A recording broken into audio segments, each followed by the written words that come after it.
दोस्तों कैसे हैं आप लोग? उम्मीद करता हूँ आप लोग अच्छे होंगे। आज की वीडियो आप लोगों के लिए काफ़ी ख़ास होने वाली है। इस वीडियो में कुछ जानकारी आपके साथ में शेयर कर रहा हूँ, तो इससे आपको बहुत फ़ायदा मिलेगा रिपेयरिंग करने में। तो जैसे आप जानते हैं कि मैंने एलईडी टीवी रिपेयरिंग पे बहुत सारी वीडियो बनाई हैं जो सर्किट पे है। जो एलईडी टीवी के जो सर्किट होते हैं उसमें जो आईसी रेगुलेटर्स लगे होते हैं, रेगुलेटर कहाँ पर कितनी वोल्टेज रेगुलेटर देता है और कैसे हम उसके फॉल्ट को फाइंड कर सकते हैं। अगर आपका मदरबोर्ड डेड है तो किस तरीके से डेड मदरबोर्ड को आप ठीक कर सकते हैं। इस पर बहुत सारी वीडियोस मैंने बनाई है, कुछ वीडियोस बहुत खास हैं जिनमें बहुत अच्छी अच्छी कमेंट्स काफ़ी लोगों ने करी हैं और काफ़ी लोगों ने बोला कि इस पर है ना पूरी एक लंबी सीरीज लेके आओ। तो मैं सोचता हूँ कि थोड़ी छोटी छोटी ऐसी जानकारी आपके साथ शेयर करूँ जिससे आपको फ़ायदा मिले रिपेयरिंग करने में। ठीक है, तो अगर आप उस वीडियो को देखना चाहते हैं तो कमेंट में उस वीडियो को पिन कर दूंगा और मुझे कमेंट करके ये ज़रूर बताएं कि आप मुझे कहाँ से देख रहे हैं, हमारी वीडियोज़ आपको कैसी लगती हैं और कब कितने सालों से हमारे चैनल पर आप वीडियोज़ को देख रहे हैं। ये प्लीज़ ज़रूर बताइएगा ताकि हमें अच्छा लगता है, जो लोग हमें काफ़ी पहले से सपोर्ट करते हैं। तो देखिए ये एक छोटा-सा मेरे पास है ना, ये पैनल का सर्किट है। जो डिस्प्ले पैनल रहता है उसमें काफ़ी बार डिस्प्ले में ऐसा आपको देखने के लिए मिलता होगा कि लाइन्स आ रही हैं, हॉरिजॉन्टल लाइन्स है, वर्टिकल लाइन्स हैं और डिस्प्ले में कुछ कलर वगैरह आते हैं। तो ये क्या होता है ना, ये पैनल में जो एक आईसी लगी होती है उसकी प्रॉब्लम्स या उसमें कुछ वोल्टेज जो आउटपुट नहीं हो पाती प्रॉपर तरीके से, जिसकी वजह से ये हमें प्रॉब्लम्स फेस करनी पड़ती है काफ़ी बार डिस्प्ले पैनल पे। अच्छा, ये जो डिस्प्ले पैनल का सर्किट है ये आधा सर्किट है, यानी कि ये टूटा हुआ है, तो इसके कुछ पार्ट्स टूटे हुए थे, वो मैंने थोड़े से एक्सपेरिमेंट के तौर पे वो ख़राब कर दिए हैं। लेकिन वो पार्ट मेरे पास है जिसमें एक आईसी लगी होती है जो बहुत ही इंपॉर्टेंट होती है डिस्प्ले पैनल पे। इसको बोलते हैं डीसी टू डीसी आईसी और इसी आईसी का सबसे बड़ा रोल रहता है अलग-अलग वोल्टेज बनाने में। ये आईसी इस आईसी को 12 वोल्ट मिलती है मेन मदरबोर्ड से और ये आईसी अलग-अलग वोल्टेज आउटपुट करती है। उन्हीं वोल्टेज को हमें चेक करना होता है कि आईसी उन वोल्टेज को आउटपुट कर रही है कि नहीं, या आईसी हीट तो नहीं हो रही है। अच्छा, उस आईसी की पहचान कैसे करें? देखिए ज़्यादातर ये आईसी इस तरीके की होती है एसएमडी बेस में। तो वैसे तो बहुत सारी आईसी लगी होती है और आईसी के ऊपर जो नंबर लिखा गया रहता है उसको आप गूगल करके सर्च करेंगे तो उस आईसी के बारे में पता चल जाएगा। अगर आपको थोड़ा सा डाउट हो रहा हो तो अगर पहचान आपको आती है तो अच्छी बात है, नहीं आती है तो उस आईसी के ऊपर लिखे गए नंबर को आप सर्च कर सकते हैं। अलग अलग नंबर से अलग अलग आईसी लगी रहती है अलग अलग पैनल्स पे, तो नंबर के हिसाब से उसको जो इस पैनल पे लगी है वो उस आईसी का नंबर जरूर आपके साथ शेयर करूंगा। तो 6861AA क्यू, ये देखो मैं ज़ूम करके आपको दिखाने की कोशिश करूँगा। ये इस आईसी का नंबर यहाँ पर 6861AAQ इस आईसी का नंबर है। तो इस आईसी की जो डाटा शीट है आप गूगल से निकाल सकते हैं अगर आपको नहीं मालूम है। और तो यहाँ पर देखिए पैनल पर अलग-अलग पॉइंट्स लिखे रहते हैं। जैसे आप इसमें देखें तो इस आईसी के आस-पास में कुछ पॉइंट्स होंगे, जैसे VGH ये पॉइंट का नाम है, AVDD इस पॉइंट पे लिखा हुआ है और कुछ इंपॉर्टेंट पॉइंट्स हैं VGL, GREF, सॉरी GREF, हाँ GREF और CTL, CE, DVDD। और आगे बढ़ें तो ये इंपॉर्टेंट पॉइंट्स रहते हैं, इन पे वोल्टेज कुछ जो भी वोल्टेज है आईसी। अच्छा, इस आईसी का काम नहीं बताया मैंने आपको, अगर आपको पता है तो अच्छी बात, नहीं है तो मैं बता दूं। इसको डीसी टू डीसी आईसी बोलते हैं। इसको 12 वोल्ट मिलता है और ये आईसी अलग अलग वोल्टेज को आउटपुट करती है, कुछ माइनस वोल्टेज आउटपुट करती है, कुछ प्लस वोल्टेज आउटपुट करती है।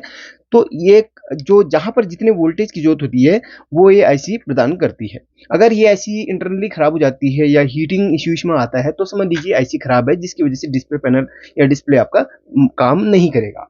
तो इसी आईसी का सबसे बड़ा रोल रहता है आपके डिस्प्ले पैनल पर। ठीक है, तो इस आईसी को मैं सबसे पहले वोल्टेज दे देता हूं ताकि ये आईसी चल जाए। तो इसको 12 वोल्ट देनी रहती है, तो 12 वोल्ट यहाँ पर मैं जो सोर्स है उसमें 12 वोल्ट दे देता हूं। तो इस आईसी को मैंने 12 वोल्ट दे दिया है। अच्छा, यहाँ पर मैं आपको दिखाना चाहूंगा कि कुछ पॉइंट्स जो इधर पे रहते हैं उन पर वोल्टेज कितनी बननी चाहिए, ये थोड़ा सा मैं आपको दिखाना चाहूंगा। तो अगर आप यहाँ पर देखें तो एक ध्यान से देखिए, तो यहाँ पर इसको आप स्क्रीनशॉट भी इसका लेके रख सकते हैं। अगर नहीं है तो आप गूगल भी कर सकते हैं कि डिस्प्ले पैनल वोल्टेज चार्ट करके आप सर्च कर सकते हैं, तो ये चीज़ आपको मिल जाएगी। तो यहाँ पर किस में कितनी वोल्टेज मिलनी चाहिए ये यहाँ पे लिखा हुआ है। ये मिनिमम वोल्टेज है, ये मैक्सिमम वोल्टेज है। तो VGH जो पॉइंट रहता है इधर पे, VGH जो पॉइंट रहता है उस पे आपको मिनिमम 25 वोल्ट, मैक्सिमम 32 वोल्ट मिलेगी। देखिए अलग-अलग आईसी का अलग-अलग हिसाब रहता है, तो एक एवरेज यहाँ पर लिखा हुआ है, तो उसको आप ध्यान पे रखिएगा, ठीक है? मिनिमम और मैक्सिमम इसलिए यहाँ पर बताया गया है। और जो वी ऑन होता है इसमें 25 से 32 आपको मिलेगा, VGON है 25 से 32, VDDG है 25 से 32, VGL -5, ये जरूर देखना माइनस जिसके आगे लिखा होगा तो माइनस आपको मिलना चाहिए, -5 से -10 तक VGL पॉइंट पे आपको मिलेगा। V ऑफ पे -5 से -10 तक, VG ऑफ में -5 से -10 तक, ऐसे अलग अलग जो ये पॉइंट्स हैं, जरूरी नहीं कि आपके उसमें सारे पॉइंट हो, जो आपके उसमें पॉइंट मौजूद हैं उन पॉइंट्स में इन वोल्टेज को आपने देखना है, मिनिमम से मैक्सिमम तक इन वोल्टेज को वहां पर चेक करना है। अब मेरे उसमें देखिए, मेरे केस में बोर्ड तो टूटा है, तो कुछ पॉइंट्स हैं उनमें ही चेक करवाऊंगा। और यहाँ पर देखिए इसमें जो है ये इस बोर्ड का एक पॉइंट है जिसमें कुछ ये पॉइंट है, लेकिन ये टूटा हुआ तो इस पे हम नहीं कर सकते मेजरमेंट। लेकिन हाँ, जो पॉइंट अभी मौजूद हैं उसमें आपको वोल्टेज चेक करके मैं बताऊंगा। ऐसे आपको सारी वोल्टेज चेक करनी रहती है, ठीक है? ये सभी, ये चार्ट जो आपको मैंने यहाँ पर दिखाया ना, वो आप बहुत महत्वपूर्ण है वोल्टेज के लिए। अभी इसको मैं बॉडी के साथ में या माइनस कर देता हूँ, ये यहाँ पे मैं देखिए नेगेटिव के साथ लगा लेता हूँ। तो सबसे पहले हमें वोल्टेज चेक करनी है कहाँ पे, चलिए जो भी पॉइंट हमें मिलता है उसमें चेक करते हैं।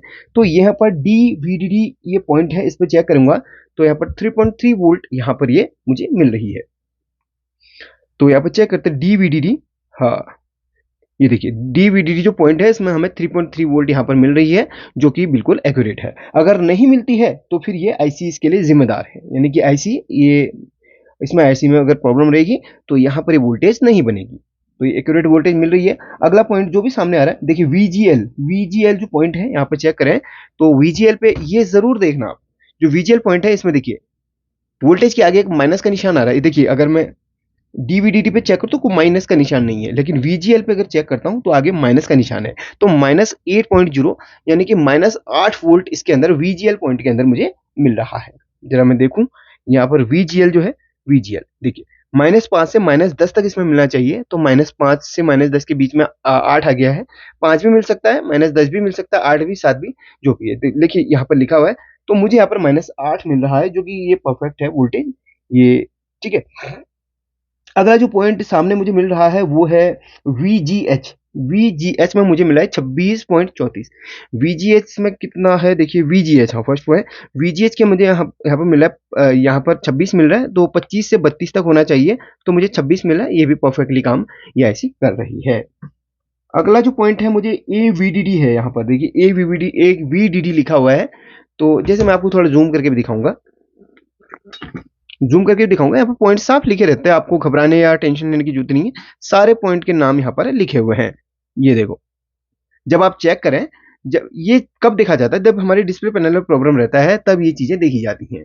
हमारे मदरबोर्ड का इश्यू जब नहीं होता है तब जाके इनको देखा जाता है।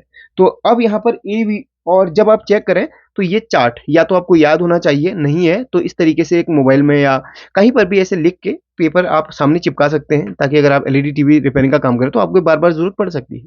तो एक फोटो शेयर करके सामने चिपका लें और यहाँ पर आप इस तरीके से देखते रहें। अब मैं यहाँ पर चेक कर रहा हूँ AVDD पॉइंट, AVDD पॉइंट देख रहा हूँ, इसमें कितनी वोल्ट मुझे मिल रही है, यहाँ पर 16.37 मिल रही है। तो AVDD यहाँ पर देखो जरा कहाँ पे है AVDD।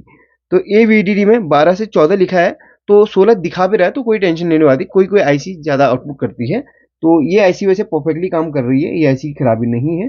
तो ये एक यहाँ पर अंदाजन लिखा होता है यार, ये जो लिखा हुआ है ना, ये बहुत सारी आईसियाँ होती हैं, अलग अलग वोल्टेज आउटपुट करती है, लेकिन जो कॉमन हमारी वोल्टेज होती हैं, जो हमारी VGH होती है और VDD होती है, और हमारी ये जो वोल्टेज है ना, ये परफेक्ट मिलनी चाहिए। इनमें थोड़ा सा ऊपर नीचे आपको दिखा सकता है, लेकिन ये लोड में चेक करो तो बेहतर होगा।